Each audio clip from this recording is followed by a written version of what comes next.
Muy buenos días a todos y a todas quienes nos acompañan en este importante foro sobre la inclusión de Guatemala en el capítulo cuarto del informe anual de la Comisión Interamericana de Derechos Humanos, desde las organizaciones convocantes, el Ban Center, WOLA, Impunity Watch, Fundación para el Debido Proceso, Protection International y CEGIL. Les damos a todas y todos una muy cordial bienvenida.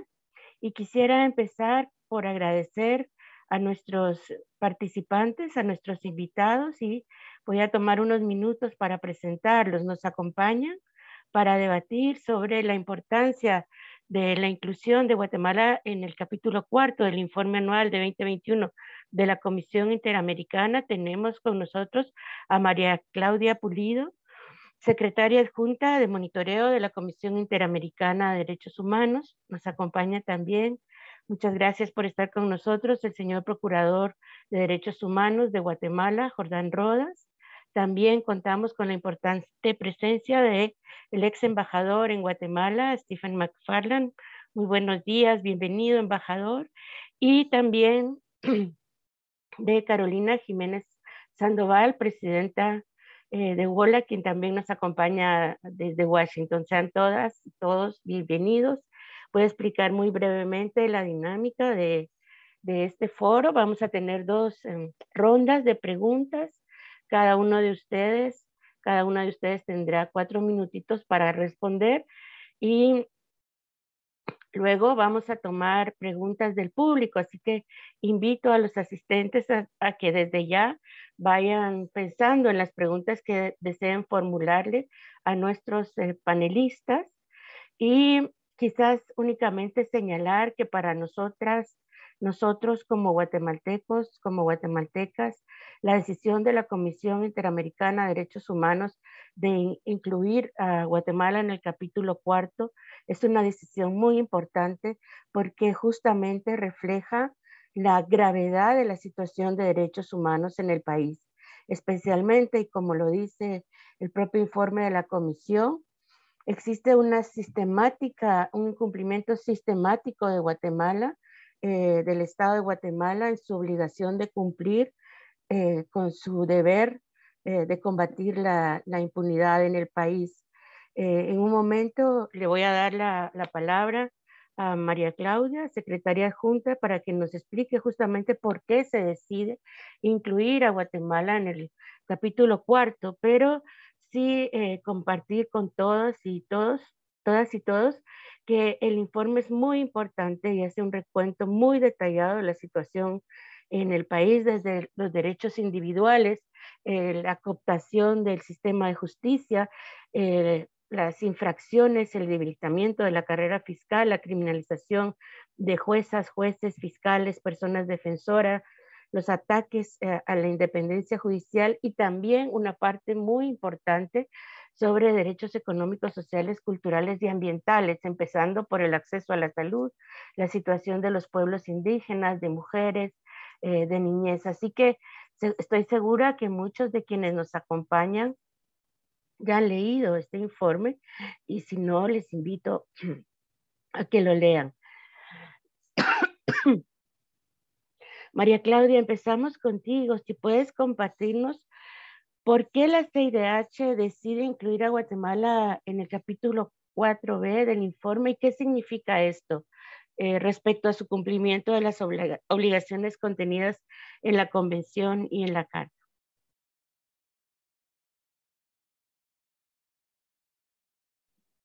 Tu micrófono. Muchas gracias, Claudia. Doy primero que todo un cordial saludo a las personas que me acompañan en este panel, con quien tengo el honor de participar. Dar las gracias por la invitación a este evento tan importante, a las organizaciones que han estado armándolo, y también dar un saludo especial en nombre de la comisionada Esmeralda Rosemena de Troitiño, relatora para Guatemala, quien por razones de trabajo no se encuentra en este momento, está en una visita en otro país donde es relatora también. La pregunta, ¿por qué la CIDH decidió incluir a Guatemala en el capítulo 4B del informe anual? tiene como dos aspectos, uno técnico y uno sustantivo. El técnico, primero explicar que de acuerdo al artículo 59 del reglamento de la comisión, existen unos criterios específicos que la comisión tiene en cuenta año a año para decidir qué países ingresan en ese capítulo. El capítulo 4 es un instrumento tal vez el más importante que tiene la Comisión para el Monitoreo de la Situación de Derechos Humanos y se divide en dos. La sección A está un panorama sobre la situación de derechos humanos en todos los países de la región, que se elabora teniendo en cuenta como determinados ejes transversales. En ese análisis, cuando la comisión encuentra que determinados países ameritan una atención especial porque su situación se enmarca dentro de los parámetros y estos criterios que denomino que están establecidos en el mismo reglamento, entonces decide incluirlos en la parte, en la 4B. Y allí tenemos, para incluir, tenemos varios criterios, pero en el caso preciso de Guatemala, la comisión tuvo en cuenta lo establecido en el numeral 6D del artículo 59, que dice, y quisiera leer particularmente lo que indica porque es un punto que nos han marcado insistentemente. Dice, la presencia de otras situaciones estructurales que afecten seria y gravemente el goce y disfrute de los derechos fundamentales consagrados en la Declaración Americana, la Convención Americana o los demás instrumentos de derechos humanos aplicables. Entre otros factores, la comisión ponderará, y justamente está el punto que tú, Claudia, acabas de marcar, el incumplimiento sistemático del Estado con su obligación de combatir la impunidad atribuible a una falta de voluntad manifiesta. Entonces, la comisión, al analizar la información que tuvo enfrente y que recibió por audiencias de país, por audiencias temáticas, informes presentados por organizaciones de la sociedad civil, información presentada justamente por la misma Defensoría del Pueblo, diálogos y otras fuentes directas e indirectas, consideró que se encontraba presente este criterio establecido. La convención, desde un aspecto más sustantivo, la comisión constató la agudización de acciones e injerencias sistemáticas contra la independencia del sistema de justicia que tuvieron como efecto debilitar y obstaculizar el trabajo de aquellos órganos que desde la salida de la CICIG de Guatemala se destacaban por su trabajo independiente e imparcial en el combate a la corrupción y la impunidad, la investigación y juzgamiento de casos emblemáticos de graves violaciones de derechos humanos vinculados al conflicto armado interno, así como otros casos de corrupción a gran escala. Entre las instituciones y operaciones de justicia y operadores de justicia afectados que la comisión enfocó particularmente su observación, se encontraba la Corte de Constitucionalidad, la Fiscalía contra la Corrupción, las jueces y jueces competentes de mayor riesgo en Guatemala. Entonces, la comisión tuvo en cuenta esta situación particular para aplicar este criterio concreto y considerar que se daban las condiciones para que la gravedad y sobre todo el debilitamiento del Poder Judicial y la lucha contra la impunidad, entonces entrara Guatemala en este capítulo. Con esto cerraría yo mis 4 minutos, Claudia, y sigo pendiente de la conversación. Muchísimas gracias, María Claudia, y creo que es muy importante subrayar que es justamente porque la comisión considera que las y los jueces son una primera línea de barrera y de protección de derechos humanos, y cuando ellos son atacados, el sistema, el Estado de Derecho entra precisamente en crisis. Señor Procurador, quisiera que usted nos compartiera cómo valora el informe de la comisión, qué implicaciones tiene para el país que se haya incluido a Guatemala en la lista de países que violan los derechos humanos de una manera sistemática. Bueno, muchas gracias a los organizadores y es un honor de verdad compartir con tan selectas personalidades en este análisis sobre lo que es, lo que implica. Y como Procurador de Derechos Humanos de Guatemala reconozco que es un informe muy oportuno, muy objetivo, Comparto plenamente cada uno de los aspectos ahí valorados.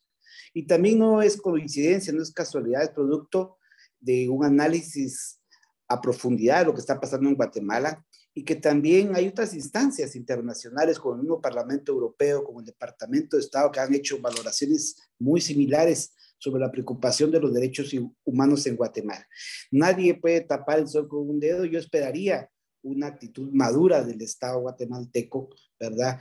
Que vea este informe como una oportunidad para revisar sus actuaciones en los últimos años. No se trata de un castigo, sino de una oportunidad para abordar de manera seria los desafíos en materia de derechos humanos y dar cumplimiento a los compromisos internacionales. Es una herramienta a organizaciones para la sociedad civil que sigan trabajando por la vigencia de los derechos. Es decir, no podemos mentir, decir aquí todo está bien. No, la justicia especialmente se ha estancado y ha retrocedido en los últimos años. Y eso, pues lógicamente, como un derecho humano de la justicia, pues levanta las preocupaciones en instituciones como la CIDH, que ha estado muy al tanto de lo que pasa en el país, y los operadores de justicia, en muchos casos, lamentablemente, han tenido que salir ante la vulneración de la independencia judicial. Esos son hechos irrefutables. Yo esperaría que se vea no como una sanción, reitero, sino una oportunidad de cara a comenzar, pero eso pasa por un mea culpa como Estado.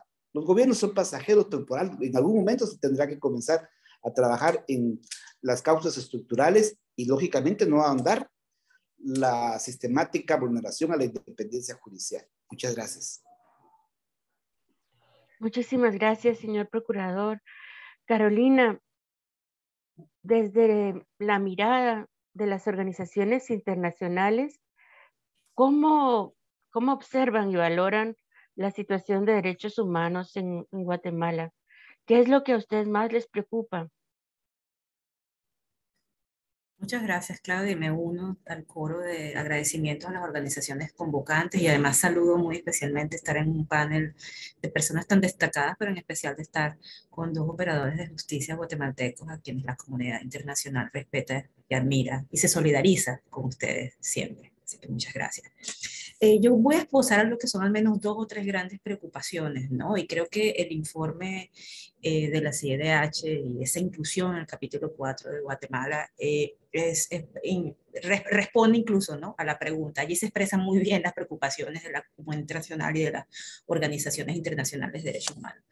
Por una parte, hay que decirlo, ¿no?, el debilitamiento de la democracia guatemalteca, la persecución contra operadores de justicia, la persecución y la criminalización de defensores y defensoras de derechos humanos en Guatemala no es nueva, ¿no? Ya tenemos, desgraciadamente, bastante tiempo documentando esta situación, pero sí hay que, y coincidimos con la postura de la CIDH en esto, hay que decir que esa situación se profundizó.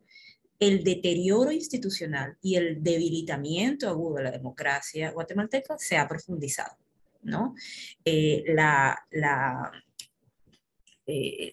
persecución, porque esa es la palabra que hay que usar, ¿no?, contra operadores de justicia independiente también se ha visto profundizada, de la misma manera que se ha visto profundizada la criminalización contra personas que defienden derechos humanos, ¿no? Esa profundización de la persecución y de la erosión del sistema judicial es en nuestra opinión, como también lo dice, ¿no?, muy bien el informe de la comisión, una estrategia, ¿no? Y es una estrategia para debilitar a lo que es un pilar fundamental de toda democracia, que es el sistema de justicia. Y cuando se debilita el sistema de justicia, ¿no?, ya estamos, creo, que camino, ¿no?, a la consolidación de liderazgos antidemocráticos y, en el peor de los casos, en liderazgos verdaderamente o abiertamente autoritarios. Aquí viene nuestra segunda preocupación, el tipo de persecución y de criminalización que se realiza. Yo invito a quienes me escuchan a que piensen en América Latina y en sus sistemas de justicia y que encuentren a otro país que exilia a 24 operadores de justicia, incluyendo 2 exfiscales generales de la República, magistradas de la Corte de Constitucionalidad, de la Corte Suprema de Justicia, etc. O sea, esa triste y preocupante peculiaridad que tiene Guatemala tiene que poner, ¿no?, a la comunidad internacional en la alerta. haciendo este ejercicio de pensar cuál es el otro país que hace esto, pues me encontré con el caso venezolano, ¿no? Que también tiene una exfiscal general de la República en el exilio y a diversos magistrados, ¿no? Pero no creo que tenga dos, ¿no? O sea, no tiene dos. Entonces, el caso guatemalteco sí se vuelve verdaderamente preocupante porque la criminalización y la estigmatización llega a tal punto de que exilia, ¿no? A una buena parte de los fiscales independientes, juezas, etcétera, y esto es realmente alarmante, ¿no? Y muestra que estamos llegando a niveles de mucha profundización, ¿no? El ataque sistemático contra el sistema de justicia como tal. Y una última preocupación, ya para cerrar, es que vemos con preocupación, ¿no? Por lo menos cuando miramos a la región o a la subregión que es Centroamérica, es que Guatemala se suma ya, ¿no? De manera completa a la tendencia que se ve en Centroamérica de un verdadero retroceso democrático y un crecimiento de los liderazgos autoritarios, a veces híbridos, pero donde se cierra el espacio cívico tanto para defender derechos humanos como para luchar contra la impunidad y contra la corrupción. Entonces, en buena hora por la publicación del informe, pero ciertamente sumamos nuestra voz a quienes están llamando la atención sobre la violación sistemática de derechos humanos que se están cometiendo en Guatemala. Creo que coincidimos, Carolina, que uno de los aspectos más preocupantes en el caso de Guatemala es el perfil de las personas que tienen que abandonar el país porque está en riesgo su vida y temen sufrir la criminalización, ¿verdad? Desde periodistas, personas defensoras, juezas, fiscales, altos cargos en el Poder Judicial. Y justamente con esto le pregunto, embajador McFarland, usted que conoce tanto el país, que sirvió como embajador en Guatemala durante varios años y frente a una preocupante actitud del gobierno de Guatemala, el propio presidente ante la OEA, ¿cómo valora usted la reacción del Estado de Guatemala frente a la publicación de este informe frente a organismos internacionales de protección de derechos humanos? ¿Y cómo ve también las posiciones de la comunidad internacional en general? Bueno, muchas gracias, doctora. Gracias por la invitación para estar en este panel. Mis saludos a la gente de SEGIL y también a la Fundación BPLF. También me honra estar con los demás panelistas y un saludo también a todos los que nos escuchan, los que nos ven. Guatemala es el país latinoamericano. Aquí me sumo a lo que usted acaba de decir y también la señora Jiménez. El país latinoamericano número 1 en la cantidad de jueces, magistrados, fiscales, periodistas y activistas de derechos humanos que han pedido asilo o refugio en los Estados Unidos o en otros países. Y uno no tiene que ser un abogado para entender que eso no es correcto. Eso no pasa en una democracia. Así que el gobierno de Guatemala no convence para nada cuando objeta el contenido del informe de la Comisión Interamericana y su tesis de que esto es una supuesta violación de la soberanía, honestamente pudo haber sido copiada de Hugo Chávez o de Daniel Ortega o del mismo Fidel Castro en su momento. La respuesta del gobierno le dio efectivamente muchísima más publicidad al informe de la Comisión Interamericana. Y creo que el gobierno a lo mejor sabía que eso iba a ser el efecto, pero insistió. Y creo que protestaron, no muy efectivamente, pero protestaron en gran parte para intentar influir no sobre la OEA, no sobre los guatemaltecos, sino para influir sobre los congresistas republicanos en los Estados Unidos, porque eso fue lo que había hecho el anterior presidente con respecto a las Naciones Unidas y la CICIG. Y creo que también lo hizo para demostrar fuerza dentro de Guatemala a sectores afines que podrían tener ganas de disputarle algunos espacios al gobierno, porque cuando no hay justicia independiente, no hay reglas y uno tiene que preocuparse en esos gobiernos cada vez más por las conspiraciones. Pero hay una contradicción grande entre la posición del gobierno de Guatemala, que critica el régimen de Maduro y de Ortega, por un lado, y luego utiliza, como demuestra el informe, algunas de las mismas tácticas, las mismas políticas para impulsar la impunidad en Guatemala. Hay una contradicción grande también entre la defensa de una soberanía absoluta, por un lado, y la dependencia real de Guatemala de otros países, principalmente de los Estados Unidos, para que Estados Unidos sirva como una válvula de escape para los migrantes guatemaltecos, en su gran mayoría indígenas, y de enviar cada vez más remesas. Y la corrupción creciente, la impunidad creciente y la notable ineficiencia del Estado hacen que Guatemala necesite cada vez más remesas y que necesite cada vez más ayuda, sea en vacunas contra el COVID o ayuda humanitaria, y que el país lamentablemente esté aún más a la merced del crimen organizado.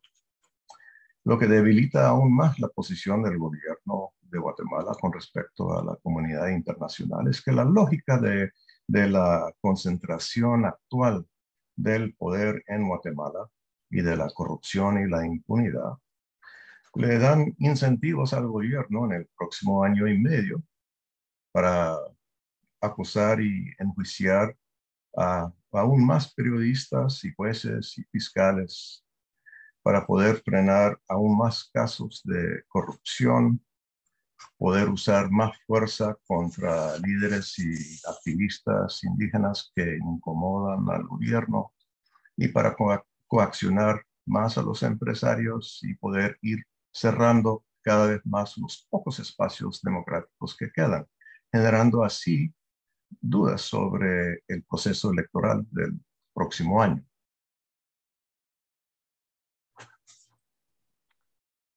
Sí, embajador, definitivamente. Esa es una de nuestras mayores preocupaciones, en qué escenario se va a desarrollar este proceso electoral, si existen todos estos procesos de criminalización abiertos.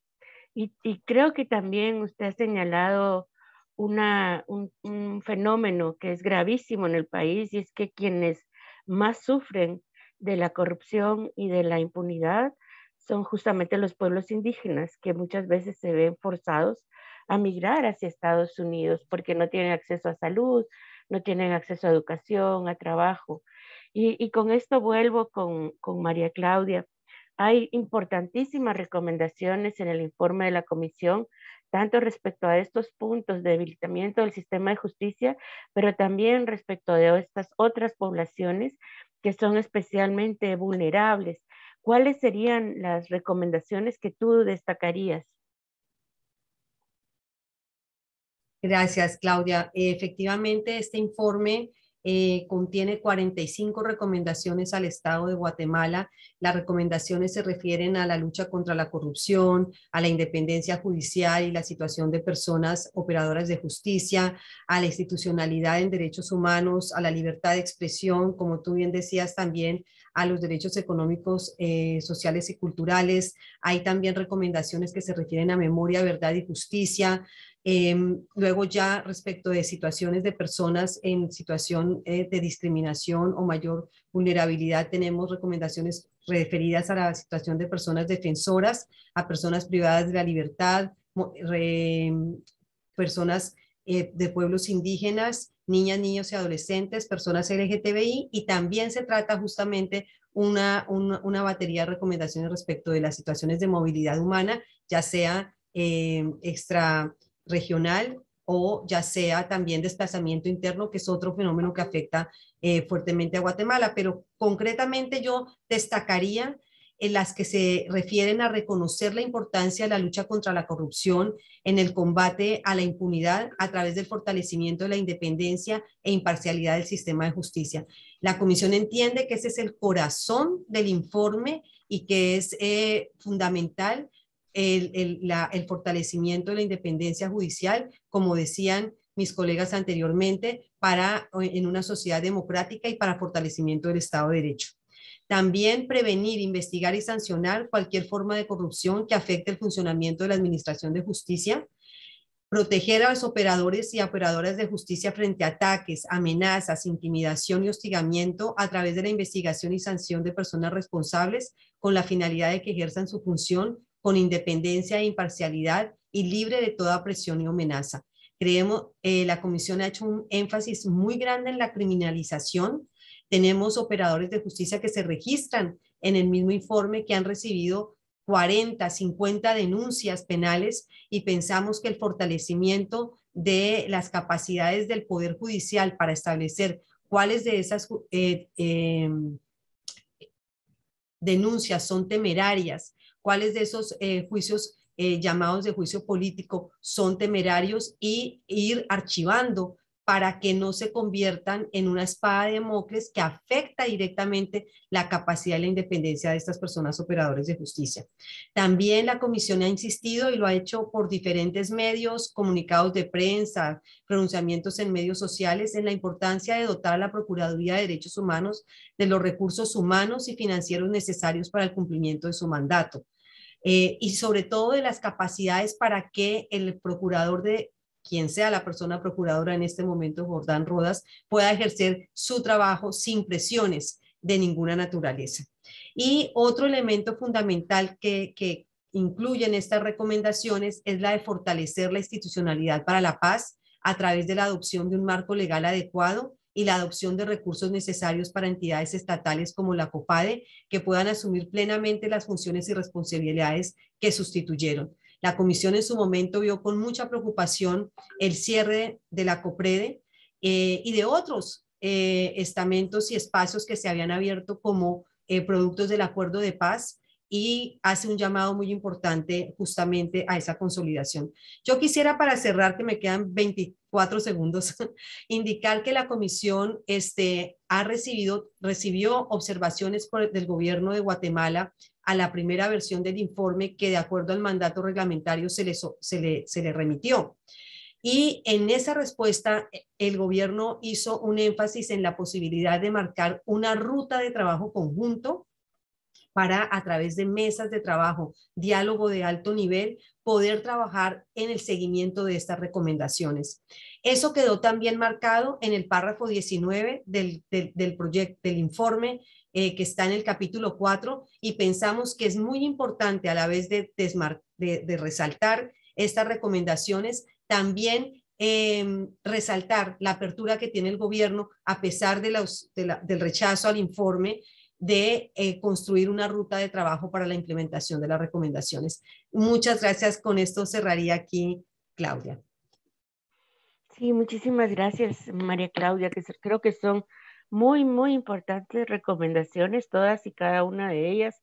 Por supuesto, siendo yo quien soy, aquellas que se refieren a fortalecer la carrera fiscal, a resaltar que los fiscales también son funcionarios de justicia y por lo tanto son inamovibles y no pueden ser removidos sino por las causas previamente establecidas legalmente y conforme a los procedimientos predeterminados. Creo que son herramientas muy importantes para todos quienes trabajamos en la defensa de derechos humanos y una ruta muy clara, un camino, un mapa, como bien dices, que debe de seguir el Estado si quiere salir de esta vergonzosa situación de estar en el capítulo 4 por violar sistemáticamente los derechos humanos. Hay una parte muy importante del informe que habla sobre los ataques a la Procuraduría de Derechos Humanos, desde el ahogo financiero hasta la criminalización del procurador, de importantes funcionarios, amenazas también directas. Procurador, ¿cómo ve usted el futuro de la Procuraduría de Derechos Humanos en los próximos años, a la luz de este bagaje de recomendaciones que hace la Comisión? ¿Cuáles le diría al próximo procurador que debe de priorizar para ayudar a Guatemala a salir de esta situación en la que se encuentra? Bueno, es importante reconocer el acompañamiento que la CIDH le ha dado a la situación de la institución y de mi persona, porque cabe mencionar que a la semana de haber tomado posesión, pues tuve que posicionarme claramente en contra de este retroceso que se veía venir cuando el expresidente Evo Morales declaró non grato al comisionado Iván Velázquez, su reconstrucción y toda la historia que muchos ya conocen, pero eso me costó lógicamente un distanciamiento con la totalidad casi del Estado, ¿verdad? Y fue producto de eso que he tenido ya en esos casi 5 años, que según los etcétera, si ellos llevan más las cuentas, faltan como 38, 37 días para terminar el mandato, pues he tenido 18 antejuicios, afortunadamente ninguno declarado por lugar, 7 solicitudes de remoción, todavía hay una pendiente, si se conoce aún antes del nombramiento del próximo procurador de la elección. Y en ese sentido, pues el tema financiero, que de los famosos 20 millones de los 3 últimos años, está pendiente un año que me está causando un déficit institucional, ¿verdad? Pero más allá de eso, espero que el próximo procurador, por el bien de los derechos humanos, tenga mejores circunstancias. Es decir, yo no deseo que sea quien sea el electo tenga que estar permanentemente defendiéndose, también viendo por el presupuesto, mendigando el dinero para la institución, eso sí no se lo deseo, ¿verdad? También va a encontrar mi sucesor una institución con credibilidad nacional e internacional a partir de la independencia, que eso es lo que yo le recomiendo sostener, es decir, por constitución política yo soy hoy un comisionado del Congreso, pero comisionado no es subordinado, si no tendría 160 jefes, eso cuesta comprender. También la ley dice que no estoy subordinado ni al Ejecutivo, Legislativo ni Judicial. He ahí la fortaleza de la institución para plantear recomendaciones, supervisiones, a plantear amparos en pro de la defensa de los derechos de los habitantes, porque no solo los guatemaltecos, de cualquier persona que habite el territorio, el procurador tiene que defender sus derechos. Le recomiendo a mi sucesor tomar como un verdadero reto el no retroceder. Hay situaciones que me preocupan, la defensoría, por ejemplo, de las personas de diversidad sexual, de los pueblos indígenas, de las mujeres, que ojalá que no haya un retroceso, igual la unidad de averiguaciones especiales, que en el derecho a la verdad y la justicia ha jugado un papel muy importante, y yo espero que también la sociedad civil dé acompañamiento a mi sucesor. Lógicamente hay luces y sombras, todos cometemos errores, pero que esté abierto a escuchar a la sociedad civil, a tener una presencia en el marco de derecho internacional, porque los derechos humanos son internacionales. Muchísimas gracias, no me quiero exceder más. Muchas gracias, señor procurador. Y la siguiente pregunta es para ti, Carolina. Todas creo que reflexionamos mucho qué hacer ante este resurgimiento de los autoritarismos. La situación de la región no ayuda, más bien como que se refuerzan las ideas antidemocráticas y dictatoriales, pero en este panorama tan preocupante, ¿qué recomiendan las organizaciones internacionales para afrontar la grave crisis de justicia y derechos humanos en el país?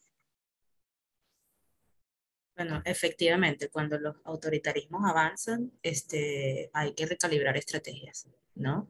Y acompañarnos desde la sociedad civil, tanto internacional como nacional. Yo creo que sigue siendo clave, esto en toda la región, ¿no?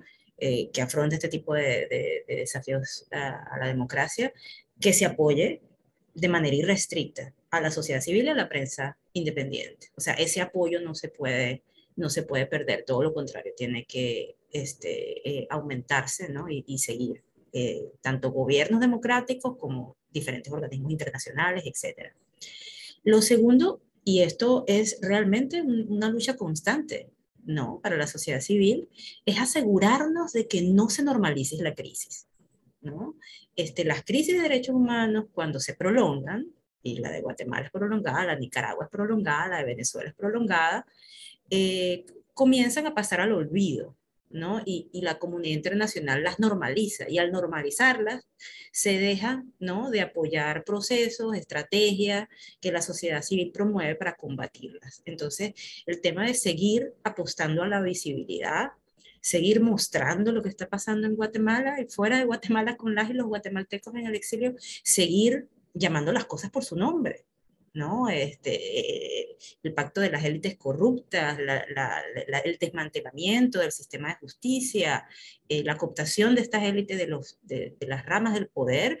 Hay que llamar las cosas por su nombre y nombrar a las personas por su nombre. O sea, sí creo que es una manera de visibilizar y de ayudarnos a que la alerta que se ha aprendido sobre Guatemala, especialmente con este informe de la CIDH, continúe presente para evitar, insisto, que se normalice la situación del país y que la comunidad internacional pues viva con esa crisis de una manera cómoda, ¿no? Y desgraciadamente pasan las crisis al olvido y hay que evitarlo por completo. La participación y el rol protagónico de los pueblos indígenas creo que es clave en estos años que vienen, y esperamos también que haya un apoyo fuerte de la comunidad internacional a este rol protagónico que tienen, ¿no? Y bueno, que siempre ha tenido, pero que tiene que profundizarse como participación activa, ¿no? Algunos dicen que de retomar el debate de la reforma constitucional esto puede promoverse. Creo que es una discusión que hay que dar desde la sociedad civil nacional e internacional. Y algo muy importante, y me alegra que el embajador McFarland lo haya traído a colación, y creo que nos toca ponernos a debatirlo en serio, es que el 2023 es un año crucial para Guatemala. O sea, las elecciones, a pesar de los obstáculos que hay para garantizar la integridad del proceso electoral, son siempre una oportunidad para poder retomar la senda democrática. Por supuesto que vamos a ver a un gobierno poniendo trabas, obstáculos, no solo al proceso electoral como tal, sino a la posibilidad de candidaturas independientes, verdaderamente apoyadas por la comunidad internacional y por la sociedad guatemalteca, etc.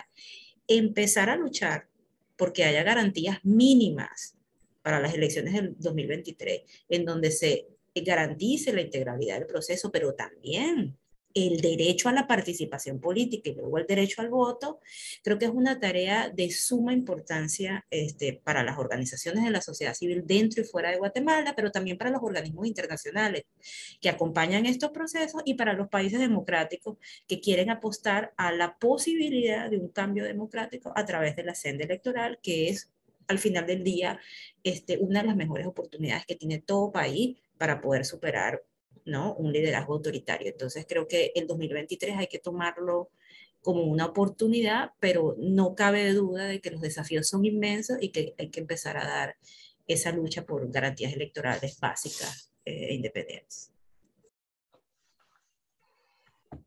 Sí, muchas gracias, Carolina. Vamos llegando al final de las dos rondas, así que yo le pediría a los participantes que quieren hacer alguna pregunta a nuestros panelistas, si pueden anotarlas en el chat, y de esas vamos a seleccionar 4 que luego formularemos a cada uno de los que están ahora como panelistas en este foro. Creo que sabemos que la principal responsabilidad de defender la democracia y el Estado de Derecho en Guatemala recae sobre nosotras, las y los guatemaltecos, pero también sabemos, y se ha mencionado en muchas formas, como las democracias, el respeto de derechos humanos, la corrupción, la criminalización, la violencia, son fenómenos que están interrelacionados y que finalmente nos afectan a todos y a todas en la región, y me atrevería a decir en el mundo. Y por eso es que en materia de derechos humanos es la comunidad internacional en su conjunto la que debe velar por la plena vigencia de estos derechos humanos en todos y cada uno de los países. Entonces, embajador, sabiendo también las limitaciones que muchas veces se tienen desde la comunidad internacional, pero la importancia de su rol en la defensa de los derechos humanos, ¿cuáles recomendaciones daría usted o qué puede hacer la comunidad internacional para apoyarnos a solucionar la crisis en el país y evitar que se sigan incrementando tanto la criminalización como las violaciones a derechos humanos? Bueno, yo creo que el papel de la comunidad internacional es verdaderamente importante. Y solo para pensar en algunos ejemplos, me acuerdo en otros países y en otros tiempos durante las guerras, era realmente muy importante para las víctimas, para la gente que quería un país más justo y democrático, saber que no estaban solos, saber que había en el exterior personas que comprendían su lucha, que entendían las penas que estaban pasando y que también en algunos casos podía hacer algo.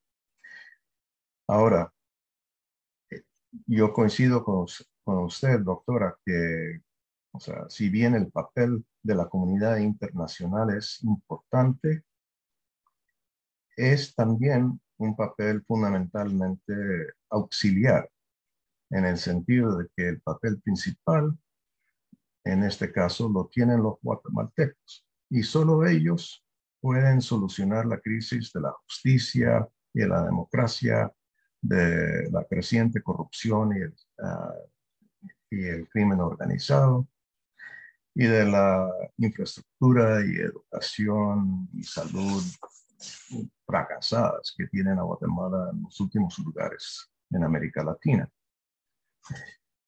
La comunidad internacional puede y debe observar, como muy bien lo ha hecho la Comisión Interamericana en este informe, y responder a las violaciones de los derechos humanos. Debe condenar la aceleración de un sistema democrático, aunque imperfecto en Guatemala, a un sistema autocrático y cleptocrático, donde el Estado realmente se vuelve una industria extractiva.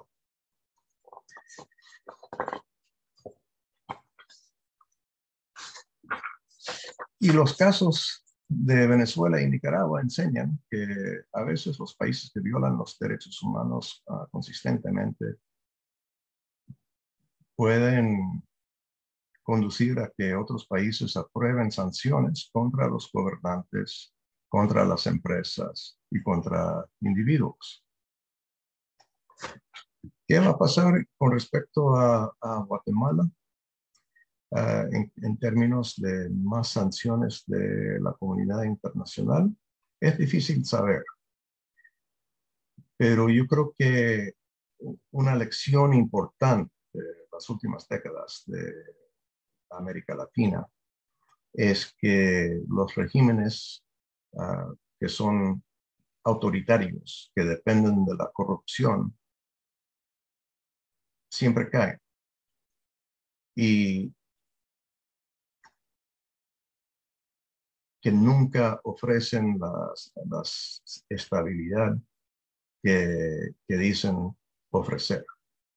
Entonces, yo creo que sí es importante a la comunidad internacional por la cuestión de los principios de derechos humanos y la democracia y la transparencia, y también por las preocupaciones que pueden tener algunos países con respecto a la estabilidad y a la tranquilidad, responder a casos como el caso de Guatemala.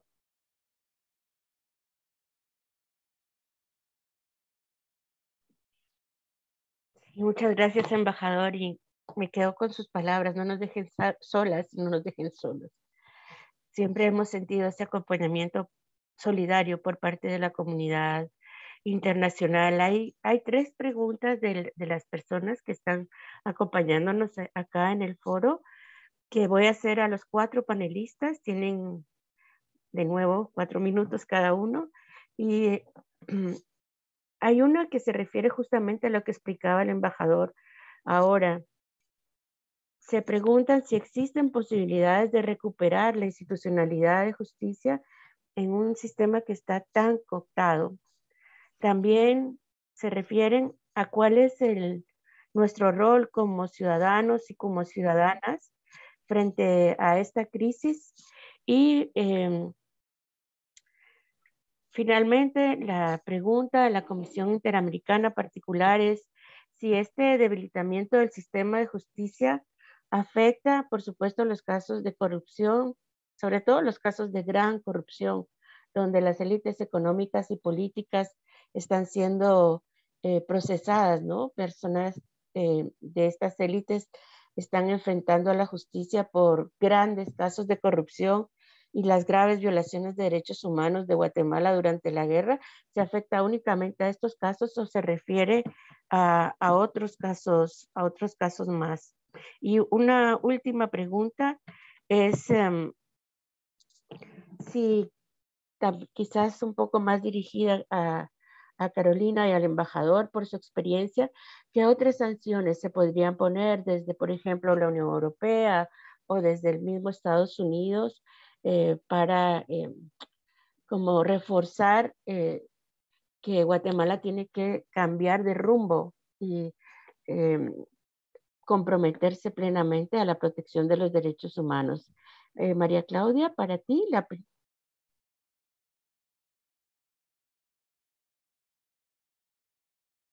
Gracias, Claudia. Sí, son preguntas muy interesantes. Agradecerle a las personas que están siguiendo para participar de esta manera en este webinar.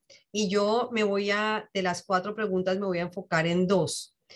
La primera, si existe posibilidades de recuperar la administración de justicia.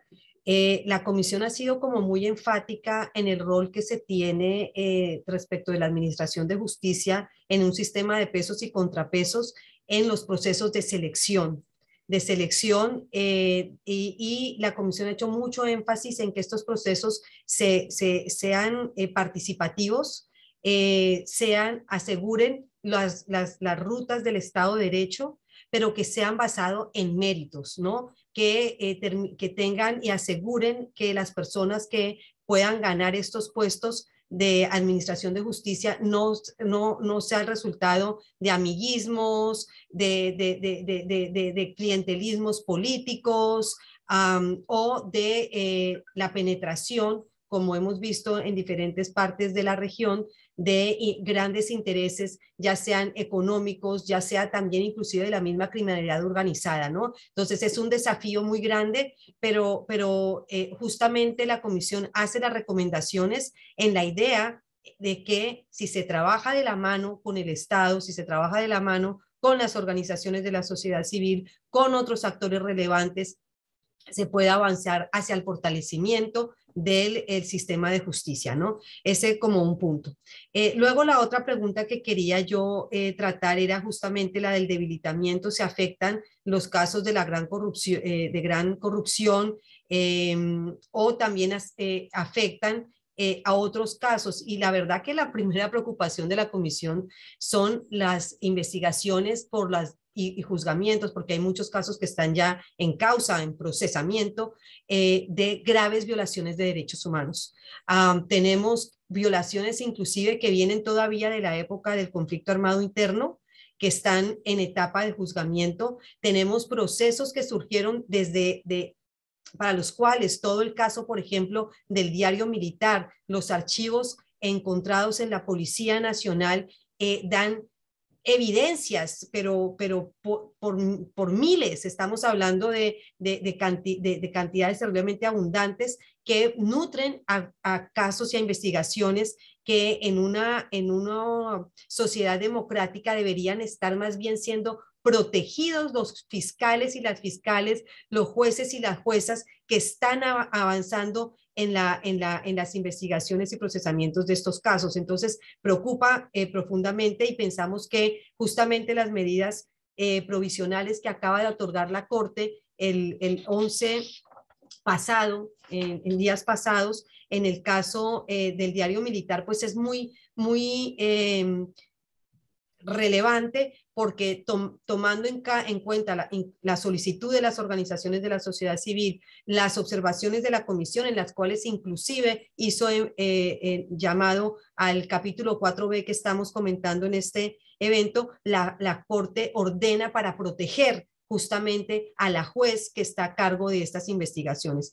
Y obviamente los casos de gran corrupción entendemos que es una preocupación. Hubo un andar casi podemos decir que de 2 décadas con todo el trabajo que se hizo para la creación de la CICIG, pero que se piensa que se debe fortalecer, porque lo que tanto el debilitamiento como todas estas denuncias penales continuas, lo que llevan justamente es a tratar de evitar que esos procesos continúen, más bien que se congelen y que después puedan avanzar hacia una prescripción. Entonces creo que estamos a tiempo. Ese es el llamado de la Comisión, a levantar una bandera roja muy fuerte a la comunidad internacional sobre lo que está pasando en Guatemala, pero con la idea de que estas recomendaciones puedan contribuir y apoyar. Gracias, Claudia. Muchísimas gracias, María Claudia, y por favor, extiéndeles nuestra gratitud al equipo de la Comisión Interamericana de Derechos Humanos, a las y los comisionados, por este importantísimo trabajo de documentar y de valorar a la luz de los derechos humanos la situación que estamos viviendo en el país. De verdad es un aporte, son herramientas muy importantes para nosotros y para poder continuar en la defensa de derechos humanos. Señor Procurador, aprovecho para incorporar 2 preguntas más que van un poco en la misma línea. Una es si el argumento de la soberanía es un argumento válido frente a las violaciones de derechos humanos, y la otra es que hay mucha preocupación que has expresado por varios de ustedes sobre el proceso electoral que viene este próximo año y qué observación internacional puede haber. Sí, perdón, no alcancé a escuchar la primera pregunta, disculpa.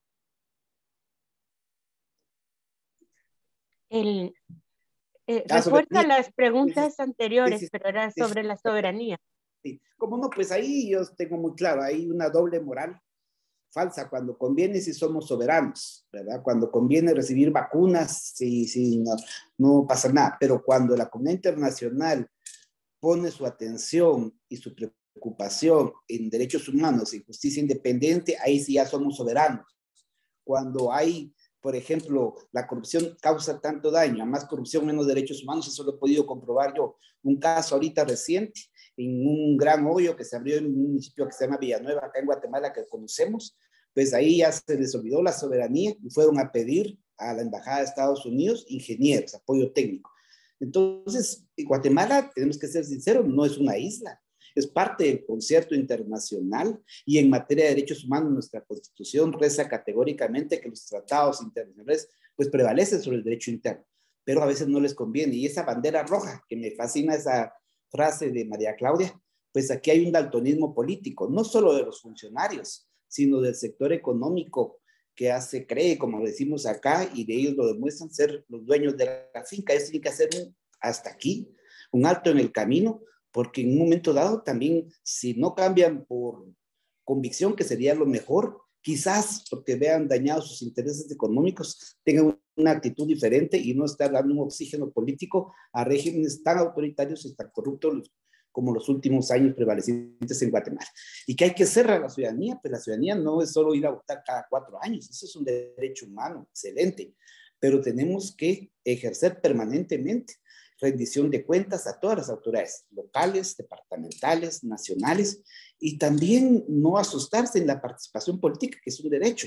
Ya cada quien decide con quién, pero hay que preocuparse y ocuparse de la política, porque alguien toma decisiones por nosotros desde que prendemos el chorro y cae agua, no hay agua, hay luz, no hay luz, desde que hay agujeros, no hay agujeros. Entonces, tener esa participación y de una vez cortar ese individualismo que nos hace mucho daño y pensar más como sociedad, porque a la larga yo miro a Guatemala como no haya depresión.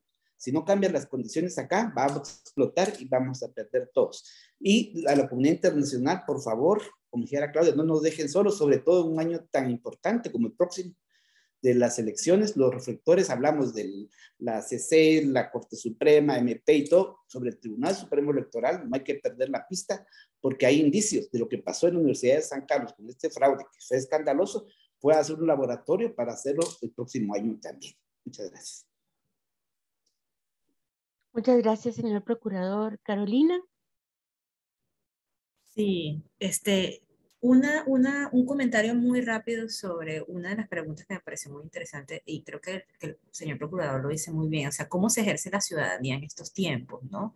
En contextos autoritarios, pero sobre todo no nos olvidemos en contextos pandémicos, ¿no? O sea, la pandemia pareciera nunca completamente terminar, ¿no? Y creo que si algo vimos en la región es que la pandemia sirvió como excusa para...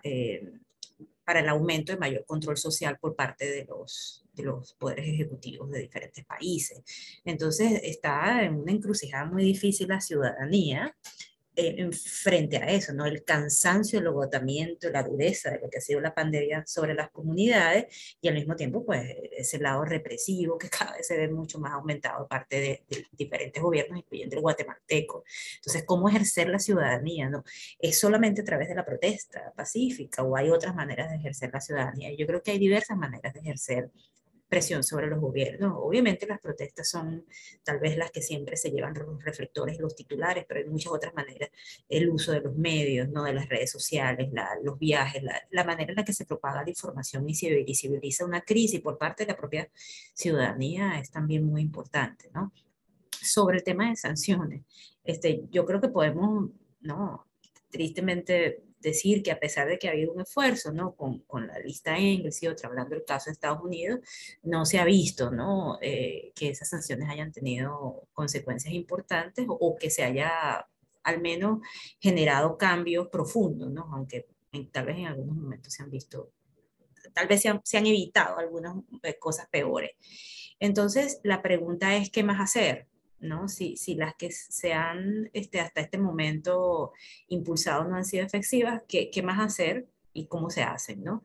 Yo vuelvo a insistir en el 2023 porque, y no solamente hablaría del rol de Estados Unidos, o sea, la Unión Europea aquí también tiene un rol importante que jugar, ¿no? Eh, el 2023, y estoy de acuerdo con el señor procurador, ya tenemos un microcosmos de lo que es, ¿no? El manejo o la cooptación del poder electoral, ¿no? Podemos apostar que el gobierno va a intentar seguir en continuidad. Una vez que se coopta el poder, es muy difícil que voluntariamente, ¿no? Se entregue. Entonces, cuáles son, qué es lo que puede hacer que hayan garantías mínimas para que haya un proceso electoral en donde se permitan candidaturas independientes y que las personas puedan ejercer su derecho al voto sin represión, sin, etcétera? No van a estar todas las garantías perfectas para una contienda electoral perfecta, considerando lo que dice el informe, ¿no? Que es un gobierno que apuesta a debilitar la democracia de todas las maneras posibles. Entonces, ya sabemos que no van a estar todas las garantías, pero tienen que haber algunas garantías mínimas. Y para llegar allí, sí creo que tiene que haber una estrategia conjunta, ¿no? De los principales gobiernos del mundo democrático que pueden tener una influencia sobre Guatemala para que al menos esas garantías mínimas puedan ser ¿no? Parte del proceso electoral. No va a ser algo fácil, pero eh, eh, sin coordinación y articulación de los principales actores de la comunidad internacional, se refuerzan siempre los gobiernos autoritarios. Un proceso de articulación y de coordinación multilateral que piense en algunas sanciones muy targeted para que haya garantías mínimas en el proceso electoral y puedan al menos aspirar, ¿no? A un cambio democrático de gobierno con candidaturas de independencia es una tarea importantísima y creo que por allí podría ser, es una oportunidad para reafinar esas estrategias. Muchas gracias, muy importante. Cómo esta visión, este plan de acción sobre Guatemala tiene que ser conjunto, nacional e internacionalmente y sobre todo desde muchos países, una acción concertada desde muchos países. Embajador, tiene usted la palabra de cierre de este foro, la última voz para responder a las preguntas.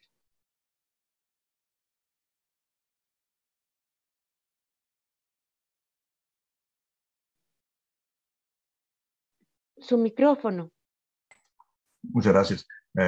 Lamentablemente creo que recuperar la institucionalidad, aun cuando era imperfecta, va a requerir años y años en Guatemala, precisamente porque hay pequeños sectores para quienes mantener el status quo es una lucha existencial.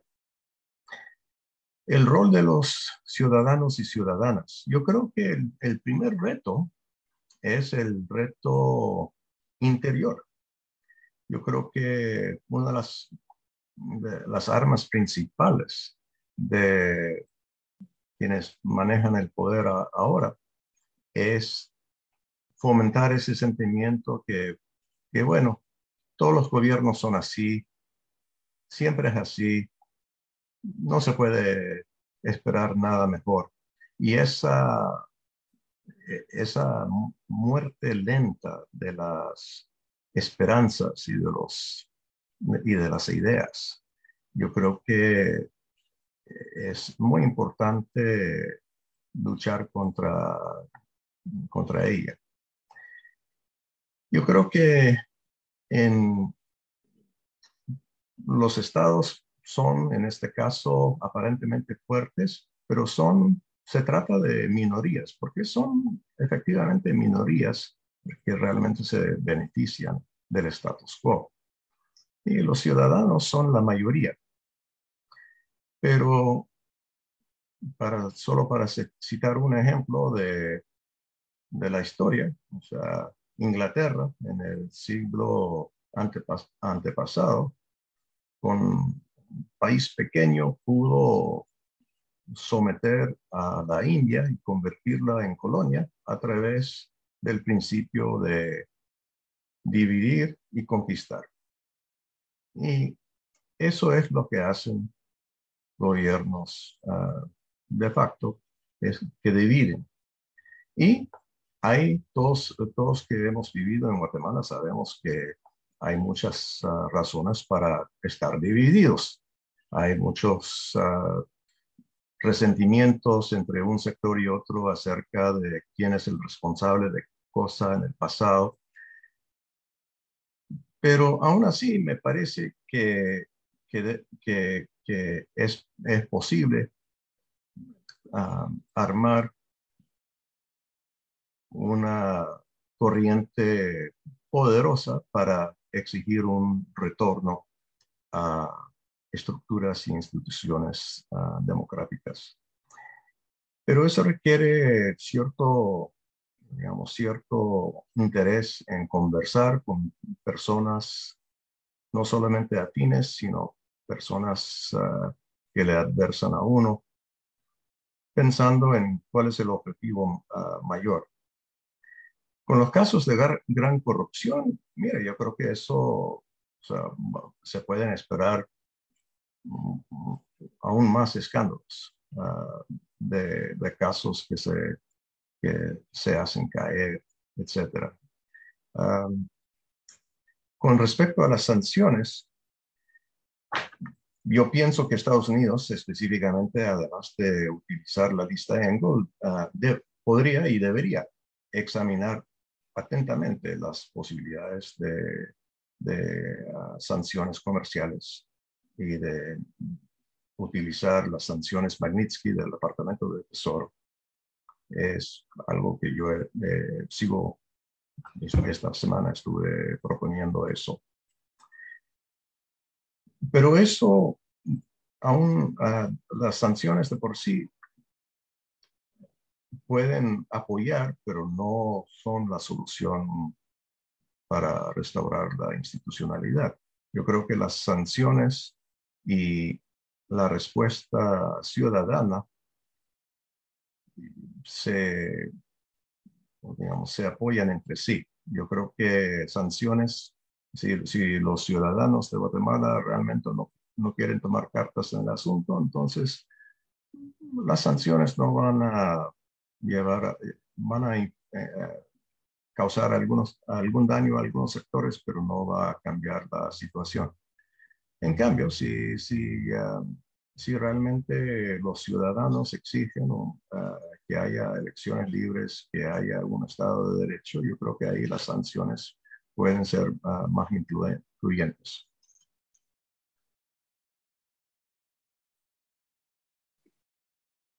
Bueno, muchísimas gracias a los cuatro por haber aceptado participar en este foro. Desde las organizaciones convocantes, el Ban Center, WOLA, Impunity Watch, la Fundación para el Debido Proceso, Protection International y CEGI, les agradecemos la generosidad de compartir con nosotras, con nosotros, sus reflexiones, sus ideas, su tiempo. Nuestro reconocimiento, insisto, a la Comisión Interamericana de Derechos Humanos, a su equipo, a las y los comisionados, por ver hacia Guatemala y visibilizar la situación tan dura y tan difícil que estamos viviendo. Nuestra solidaridad hacia las y los funcionarios de justicia, jueces, juezas, fiscales, periodistas, personas defensoras de derechos humanos que, pues que como diría el embajador, no han dejado que les invada esa muerte lenta, que es la pérdida de la esperanza, y desde cada uno, desde sus trincheras, han seguido luchando por defender la democracia, la justicia, los derechos humanos en el país. Creo que estoy convencida que tenemos que seguir trabajando juntos, aferrarnos a la esperanza, no dejarnos vencer por muy oscuro que parezca en este momento el panorama, y unir fuerzas con incluso actores que nos imaginábamos que podíamos tener mínimos objetivos comunes para evitar que se consolide el autoritarismo en el país y en la región. Así que un abrazo desde San José muy fuerte a todos, a todas. Cuídense mucho, por favor. Gracias, saludos, un abrazo. Muchas gracias, un Muchas saludo, gracias. mucho gusto. Gracias. Saludos. Estén muy bien. Gracias.